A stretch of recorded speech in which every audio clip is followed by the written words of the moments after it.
Let's have a look at this guy from your show on Friday. Yep. ESG is a coercive approach to that, to get all of us to buy into ESG, which ESG stands for environmental social governance. So essentially what you have is a left-wing agenda that is being pushed through rating agencies, through banks, through asset managers. It's really coercive capitalism that is happening to be able to push their agenda through because they can't get it done at the ballot box most times. Yeah, so just to bring us back to the discussion around ESG, that was Riley Moore. He is the treasurer in West Virginia, big mineral coal exporting state, and they're going exactly against the same sort of ESG policy that Florida is doing. I would love to see somebody in in Australia, hello, Dom Perrottet, go down this road as well. But of course, that'll never happen. No, but you raise a really important point there, James. The failure of the Liberal Party to provide any decent opposition to all this madness. Now, the word is that Peter Dutton is going to start focusing on the nuclear issue. The only way we can reach net zero is to have nuclear. If Peter Dutton says, right, this is it, net zero is conditional on us getting rid of the ban on nuclear energy, terrific, go for it. Let's hear that, let's have that out there, and then let's get a full-blown opposition attack on the madness that Anthony Albanese and Chris Bowen are inflicting upon the Australian people. Rita. In a way, almost nuclear is the easy argument to have, because then you're not actually having the argument about the merits of net zero. You're not having the arguments about the whole neo-Marxist agenda behind a lot of these policies. You're saying, yep, we'll accept it. We'll say we're going to have catastrophic climate change if we don't have net zero, but this is a way we can do it without completely decimating our living standards and everything as we know in a first world nation. But you're still going to have to fight this ESG battle if you're going to push nuclear.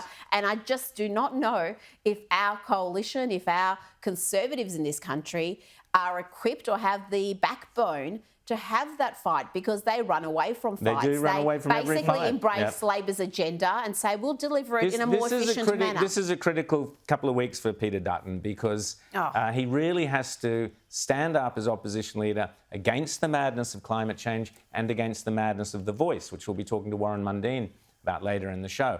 But we need an opposition. It can't be left to the three of us to run the opposition in this country, folks. Can we please have some politicians who actually speak up? Yes. What Rita says is absolutely correct about, there's still that much bigger fight to be had. But at least there's one thing we can say about nuclear power. It's cool. Like, it is just a neat piece of technology. And, we should be liking it just simply on that level.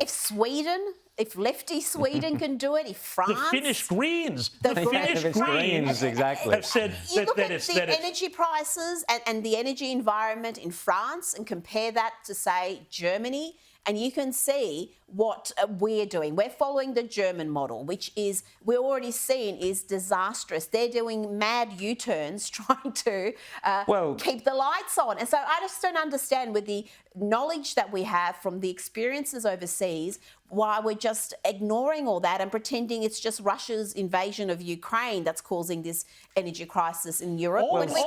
Scott Morrison had the opportunity, seeing as he was every minister under the sun, he could have actually gone to COP26 and said, hey, guess what? We're getting rid of our ban on nuclear and we're going to embrace net zero. And he missed the great opportunity. He missed the great opportunity. He was told to by this show, he was told to by The Spectator Australia, he was told to by so many people, this is what you need to do. He ignored it because you can't have cowards running your political parties. Got it? No more cowards. Please, let's have some decent leadership with conviction who believe in basic principles. Can we please finally see it, Mr. Dutton? He got us the nuclear subs with AUKUS. That was the perfect moment to say, and by the way, we're going to have nuclear subs, so therefore we're going to have an onshore nuclear power industry. Hey, great, win, and we'll become a center of that. But no, they bottled it. They screwed it up, and we won't get the submarines for 20 years, and we're not going to get the nuclear power ever at this rate unless Peter Dutton really pulls something big out of his hat this week. Well, Peter Dutton, we've all been fans of his in the past. He was a fantastic Home Affairs Minister. He was fantastic in defence.